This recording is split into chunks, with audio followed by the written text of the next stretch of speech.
నీవు ప్రేమించిన వారు నిన్ను వదిలి వెళ్ళిపోయారా? మనసుకి గాయం కలిగిందా? ఇంత తెలివిగా వివేకంగా ఉండే నేను ఒకరి చేతిలో ఎలా మోసపోయానని బాధపడుతూ నీ కన్నీటితో నీ గుండెని నింపకు. అది దేవుని ఆలయం. దానిలో నివసించే హక్కు దేవునికి తప్ప అపవాదికి లేదు. అయితే నా ప్రియ స్నేహితులారా, నీవు దేవునికి చోటివ్వలేదు కాబట్టి నీ హృదయంలోనికి అపవాది ప్రవేశించాడు. ఇప్పటికైనా మేలుకో. నీ హృదయానికి అంటుకున్న పాపాన్ని పశ్చాత్తాపం అనే కన్నీటి ప్రార్థనతో కడిగేసుకో. అయితే సహోదరి సహోదరులారా, వాక్యం రానివ్వాలి అంటే ఆయనకు చోటు ఇవ్వాలి. అంటే బంగారాన్ని వెండిని పుటమి వేయబడినట్లు నీ హృదయాన్ని కూడా పవిత్రపరచాలి. పాత స్వభావం పోయి క్రీస్తునందు నూతనపరచబడాలి. అప్పుడే వాక్యం పవిత్రంగా నీలో ఉంటుంది.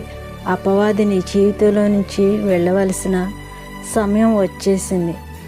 నీవు వెళ్ళే మార్గం సరి అయిన మార్గం కాదు అని దేవునికి తెలుసు.